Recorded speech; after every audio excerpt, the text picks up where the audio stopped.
Welcome, ladies and gentlemen, to the 9th and final day of the Goldmoney Asian Rapid. We've got Levan Ranyan up 1-0 versus Vladislav Artemiev. Vladislav is going to have to win the Rapid today, force a blitz.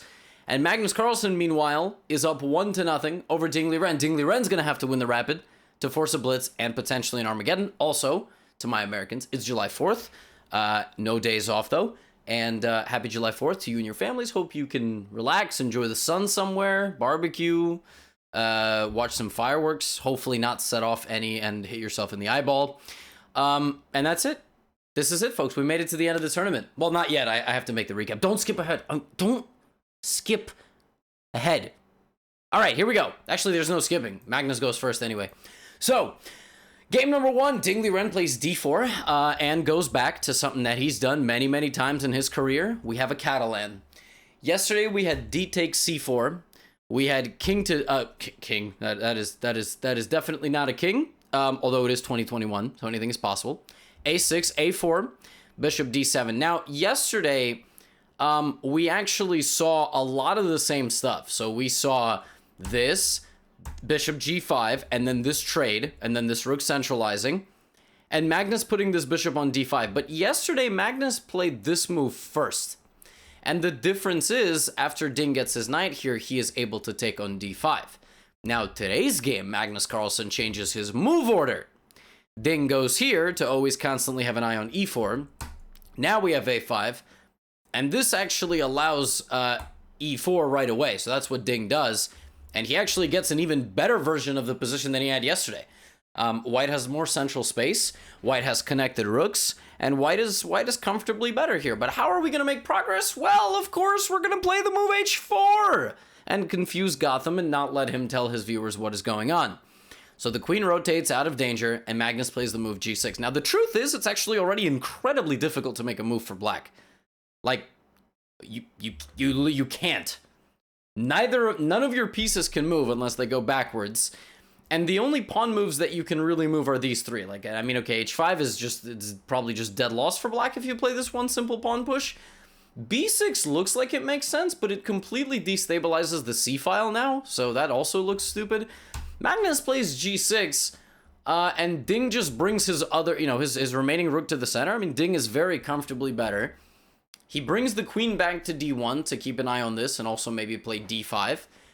And then he plays h5. The problem with the way Ding did this is that even though he's lurching forward, Magnus is pretty safe. Like, he doesn't have any big problems. Knight d4 invites an exchange, and Magnus just takes. Now, that is a very bold decision considering how valuable that bishop is to the black position. But I guess Magnus must have thought that after these pawn pushes, well, Ding just can't make any progress anymore, right? The only way he's ever going to break out is by pushing his f-pawn.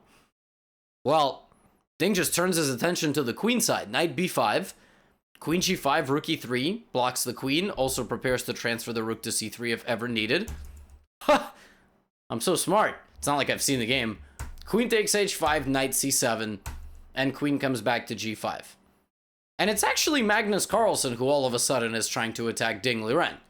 Now, Ding plays d6, we have rook d8, bishop f1, and king to g7, because maybe in the future I'm going to checkmate you on the h-file. Bishop b5, but Ding is quick. I mean, he's just going to make the right trades at the right moment. So we have a trade, and now knight to e8 check. That must have been missed. Look at that move. If you take it, I fork your rocks. And forking rocks is bad, normally for the fork, but not in this case. So, king f8, I still go d7, and then I just bring my rook in, and now Magnus Carlsen is dead lost. Look at that move. Instant replay. Knight e8 check. Wow. When impossible moves look possible, they're probably pretty bad. And now it's bad news. Queen h8, rook to c5 to attack the queen, queen d6, rotate this way. Game over. So what Magnus does now is he gives back the rook to get an endgame where he's a pawn down. Ding has 5 pawns versus 4, queen e5, and rook c8. Rook c8 is apparently an inaccuracy. Apparently Ding had to go here and target the f7 pawn. Now, just a friendly reminder that if black were to trade every single piece, black would simply be lost. This is just a losing pawn endgame because you have less pawns than your opponent, so you are going to lose. And yeah, Ding goes here and invites a rook trade to get a queen endgame up upon it. What Ding is saying is, I have 2-on-1, which is all I need to win. Magnus, meanwhile, starts to create H-file counterplay, but this is just to no avail because now he's down 2 pawns and he has no perpetual check. So he gets the 1 pawn back, but that allows the pawn to go. White's queen dominates the black king. This pawn is also very weak. I mean, if this pawn was back on g6, there might be some very, very, very small chances. But now Ding just basically has to give the right check, push the pawn. The queen, you see this? Check to maintain control of a6. Check. And cold-blooded. I mean, you can give me a check. I just move my king up and now I check you again and I win the pawn back. And now I'm promoting, and that's exactly how he won. He avoided the checks, used his queen, promoted a second one, and Magnus Carlsen resigned. So Ding Liren does Ding Liren things and wins game number 1. Now Magnus Carlsen has the white pieces, and he begins with b3. Woo! Let's have some fun. Nimso Larsen attack. Ding Liren plays the reverse London, just a testament to how powerful the London system is. And Magnus has played a double fianchetto with bishop b2 and bishop g2. Italians, I know that's not how you pronounce it, but Cheetos are tasty, so I'm sorry. c4, c6, some pawn movement. I'm going to fast forward to move 14 where we got our first... By the way, just look at this. Rook a2, queen a1. See, when Magnus Carlsen plays like this to team up his queen with his bishop on the ultra-long diagonal and, you know, stabilizes his queen side in anticipation of it opening and infiltrating on the a-file, it's like a refined way of playing. When you play like this, like, what are you doing? I mean, it's time to quit chess when you start playing like this. But when Magnus plays, it's like, oh, wow. Now we have a knight trade, and he secures control over e5. Ding Liren goes back to f8. Magnus also backs up and plays the move b4. And now he's justifying everything that he's doing on the queen side. Ding Liren, if he were to play a4, is trying to just basically be like, yo, stupid, you blocked in your own pieces. Well, actually, this gives White more space, and White would probably just turn his attention to the other side of the board, get his knight. I mean, we have a very long game, very close position. How do you know it's a close position? The more pawns on the board, they're like the fence. So 8 pawns per side means that both sides have their fences up and erected. Wow, I could have used better language there. c5, knight b3. You'll notice that Magnus Carlsen looks like he's just lost the piece here, but he hasn't because nice little trick and the knight is stuck. Ding Liren certainly doesn't fall for that and takes back on a5, queen to e5, queen to b6, and Ding says get out. Very big decision. Does Magnus go here or does he go here? What does he do? He has 2 safe moves. 50-50 chance. One is good, one is not good. He chooses the one that is not so good. And now his queen gets booted to f3. And on f3, queen is not controlling the e5 square, right? That allows Ding Liren to play this move. And that's a big problem because all of a sudden Magnus's rook is like very, very precariously placed. He just chooses knight d2. Because if he played rook a2, which looks, I mean, doesn't look completely idiotic, well then takes. And bye-bye. And you're getting slaughtered here. So Magnus chooses the wrong square, and now is getting dominated on the queen side. The bishop has infiltrated, but before Ding takes, he actually shuts down the center of the board. Because see, if Ding had taken, Magnus would have taken on d5, and the game goes on. So Ding shuts down the center, and then he's going to be ready to take on a3. So Magnus defends bishop to a1. Rook c1, bishop to b2. You would think that they're going to repeat moves. No. No. Rook c1, because if you were to take on c3, I would play rook to b1 check. And you think for a second Magnus is up a pawn. Wow.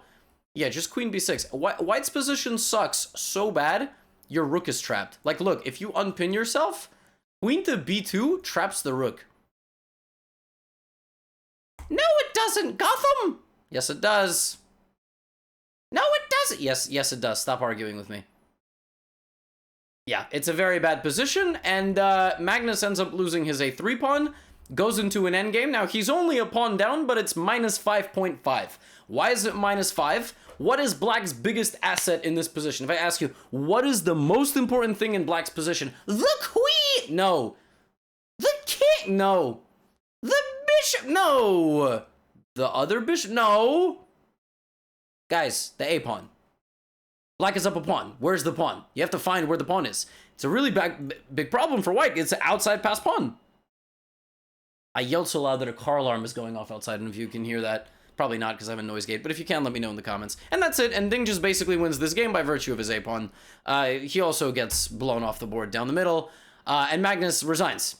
And now he's down 2-0. So he's got to win 2 rapid games to win today, and he doesn't. Next game, he loses also, so Ding Liren has tied the match. Now, Magnus didn't lose the 3rd rapid game. It was equal. He just resigned, because a draw is a loss at that point. If you're confused about the format, since Magnus won the rapid yesterday, Ding Liren needs to win at least 2.5 out of 4 in the rapid today, and he is up 2-0, so that's it. That's the end, which takes us to the Blitz. We have now 2 Blitz games. It's a brand new match. Magnus begins with e4, no b3. We have Ruy Lopez. Now, which one are we going to get? Okay, knight f6 castles. Bishop e7. Now here, folks are playing c3, h3, rook e1, this kind of stuff. But d3 and like this is also playable, but this is going to be a very maneuvering game. White is clearly not interested in playing d4, but black also plays d6. You see in these positions, if black ever gets d5, that's known as the marshal. That's known as the marshal. There's usually a rook on e1, etc. You know, black loses this pawn, but plays c6. So we don't have any of that, and instead we have a maneuvering game. Magnus plays a4, instigating on the queen side. Bishop d7 actually has nothing to do with this. Has to do with the fact that this is now protected. And the players are shuffling. Rooks come, knight comes to d2, white plays h3 to prevent anything from going to g4, b4, and finally the first trade of the game on move 15 results in Magnus having an open a file. All right, he plays d4. Black plays knight g6, also reroutes the knight from c6 to stabilize the center. Magnus plays knight b3, bishop d2. He does the exact same thing Ding Liren does to guard his rook with his queen. We have a trade, and king h2. And Ding goes here, and it's very clear what Ding Liren wants. Men only want one thing, and it's to mate. And he wants to put the knight on f4, and he wants to deliver Magnus a nice big checkmate near his king. So Magnus reroutes his own bishop to defend the light squares, and he is ready now to slowly kick out the pieces. Now, this is a very critical moment in this game. Ding has a couple of options. First of all, he can just back out, but his reason for backing out would be like never getting hit with any move. His knight is never a target for the bishop. He can always go back to f6 and hit white's pawn in the center. Another option is to take in the center, and for example, if white recaptures, playing this very interesting move f5. And it's a lot of pandemonium. I mean, the board opens up, there's tremendous imbalance of the structure, this bishop hits this pawn, it's just hanging, but that obviously would remove the defender of this, so... But he goes here, and now Magnus clarifies the central situation, and this exchange has given him access to this square, so he very calmly slides into the DMs on c5, but takes with the pawn, not the bishop. Why not the bishop? Great question. Let's let him show us. f6, rook d1. Okay, center is stable. d-file is controlled, but why is this bishop not over on c5? Because Magnus wanted access with his rook so that his bishop stayed over here, and maybe the rook would be useful in targeting everything else. The bishop kind of maintains its pressure here. He likes that black doesn't have a lot of mobility. Now Ding Liren plays f5, but this move is now, his position is not equipped to utilize this move, because Magnus now takes. This was his whole point, and you see this knight still pressures this. So if knight takes f4, well, knight e5 is just hanging. That's just the free pawn. So Ding has to go here, but now the knight jumps to d4, and everything is hit. Literally everything. I mean, it hits everybody. Knight e5, and now the kill shot. This is one of the most professional high-level moves I've ever seen. And I mean, again, we take like Magnus Carlsen for granted. We take these super GMs for granted because they just play it and the computer says it. So we're just like, yeah, I get it. If you look around, I mean, you're looking at this, you know, rook takes, rook c6, some knight b5. No, folks. All these 4 pieces have, one piece in white's position can affect all of those pieces. Queen b1. Of course, it affects the pawn and then the king on the same diagonal, but it also affects the knight and the bishop behind the knight, which would get hit with the queen. which is so savage. I mean, knight g6 you can also win with like bishop d3, but yeah, queen b1 and that's it. On g6, and here comes... Now, this next move is also very funny. It also just shows how black destabilized his own position with pawn pushes. He didn't have to play this next move after g6. Magnus could have even played like bishop d3 with an extra layer of pressure. If this trade happens, black just loses an important guard. But Magnus very savagely plays queen b1 and queen c1. And now if you play g5, well, then I can go back to b1. It's very funny. Your pawn doesn't go backwards. My queen can go back to the square. Ding goes here, and now the house collapses. E takes f5. He tries to go here. Magnus reopens this wound, plays queen e4, queen e8, jumps in with the knight, and plays f6 check. And after king h8, bishop d3, Ding Liren resigned as Magnus absolutely obliterated him on this diagonal with this queen. And Ding Liren was not able to recover in the next blitz game. They drew it. He was unable to break through, and Magnus Carlsen claims third place in the Goldmoney Asian Rapid after all. A slight scare, but he knocks out Ding Liren. He takes home $8,500 for his efforts. Is that even good for Magnus? Like 9 days of chess for $8,500? I mean, I understand $8,500 is a lot of money, but I feel like as a world champion, maybe he's like, damn, I want like 10 million. But he's got to settle for the $1 million prize fund later in November. Ding Liren gets 4th place, and that takes us to our final match. And if you skipped ahead to this part by clicking on the timestamps, I would like you to know that you are a menace to society, okay? And I'm disappointed. Now, here's the thing. Artemyev must defeat Ranyan, just like Ding Liren beat Magnus, and Artemyev does it by playing something we saw yesterday, and we have dc4 and queen a4 check. Now, yesterday we saw knight a3 be used to take back the pawn on c4. Today we have queen a4, and here a very interesting move from Levon. Now, when you look at this position, you think, I can block with the queen. I can block with the bishop. I can block with the knight. I can block with this knight. I can block with a pawn. Hopefully you're not thinking I can castle, because castling out of check is illegal. I'm glad I could teach you some rules. But actually, knight fd7 is also an option. This move opens up the bishop and allows you to develop your horses on the queen side, as well as advance your pawns. So you'll notice that knight c3, knight b6, and queen h4. Artemyev is ready to play bishop to h6 and trade off this bishop, and Aranyan says, bring it on. Artemyev hesitates and doesn't do it. I'm actually kind of confused why he didn't play bishop h6. Maybe because this is actually surprisingly strong. In my mind, I was like, well, I could sack the rook. I mean, my bishop is very strong, but I guess this is just holdable. Black is fine here. It looks a little bit dangerous. So instead of that, actually, Artemyev trades queens, baits this pawn forward. We just saw a game of baiting pawns forward. And the game is now going to be played over here. So the queen side is how white is going to try to target black's position. Aranyan rotates his knight to d5. That move hits both of these pieces and guards c7. We have a trade, the bishop backs up, and now c7 became c6, so it's not going to be as weak. b4. Bishop e6, rook c2, we bring both rooks to the queen side. Aronian just vibing on the d-file. He's like, bring it on. Okay, some indecisive maneuvering. Will someone actually break through somewhere? All right, oh. Repeat moves? No repetition, no repetition. We're still shuffling. Someone's got to make a pawn move, or, all right, Aranyan is the one making a pawn move. Wait a minute. White is not doing anything. Now Aranyan's taken over. H5 on the board. Now Artemyev's like, oh, I can't let this guy get close. You know, Chael-Sun and Vanderlei Silva, ultimate fighter. B5, CB5, rook B5. Aranyan's like, slow it down, big man. Where you going? A5? A5? Let me get this rook trade. Rook swap? What do you think? Rook trade so I can hit your rook? Now, if you trade with me, this is very bad for white, because you get booted and all of a sudden you have no initiative. I guarded this pawn and it's rolling forward. So Artemyev's like, damn, this dude is uncrackable. What if I do something crazy like throw a spinning wheel kick, sacrificing on g5? Pawn takes and he gets 2 pawns. The bishop and the knight are hanging. The bishop moves out of the way. He sacrifices the rook for the knight. If takes back, this is free. So instead of that, rook takes rook. Now, here's the thing. If you play dc4, black takes here and black is up a full rook.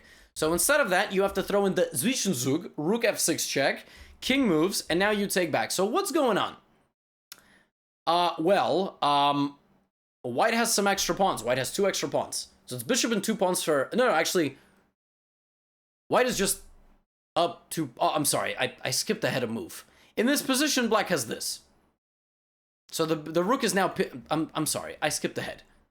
Okay, rook f3 forces the sacrifice of the rook, because otherwise you would have lost this. I skipped ahead. Now is the position I wanted to talk about. White has 2 extra pawns for an exchange. Black has a rook, white has 2 bishops, and white has 2 extra pawns. Now, we also have stuff going on over there. So, of course, a takes b6 played. And now if a takes b6, well, chess is played, probably it's going to be a draw. But instead, Ranyan plays this move, which is very, very tricky. Now bishop h3, rook f1 is made. So you got to get out of the way. Now I take back, and bishop f5, and bishop to e4. Now, if these pawns come off the board, it is an auto draw. It's an auto draw.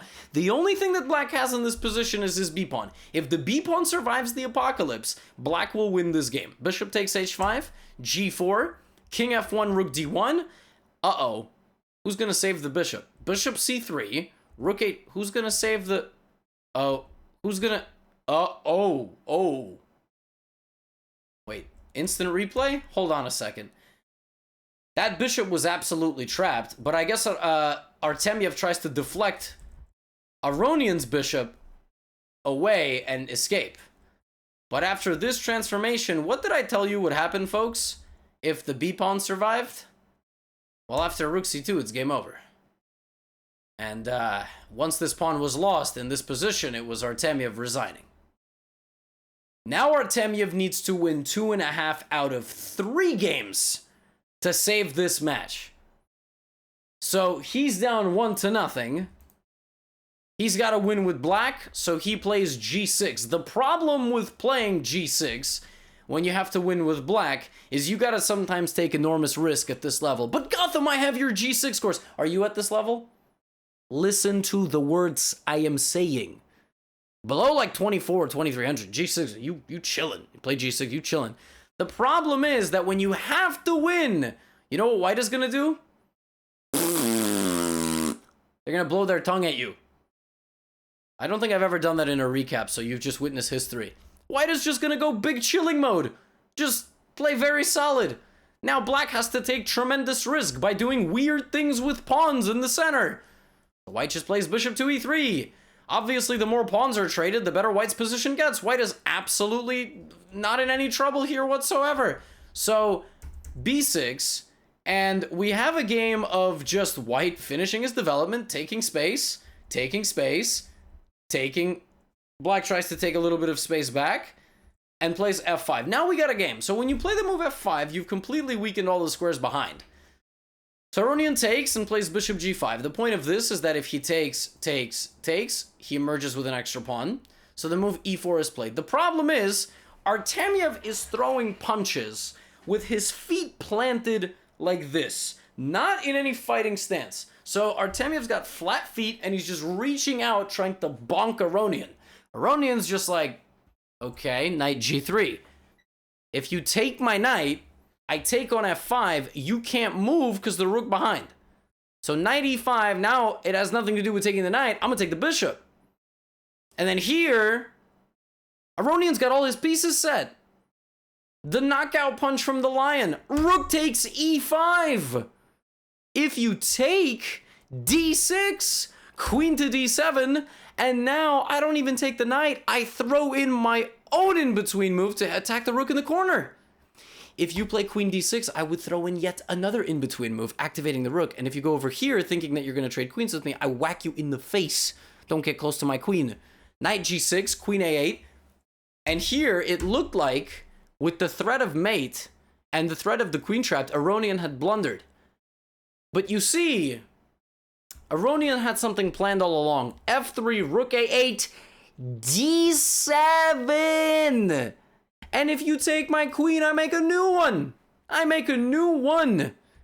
If you play queen takes d7, well, then I play queen b6. I am up 3 points of material in this position.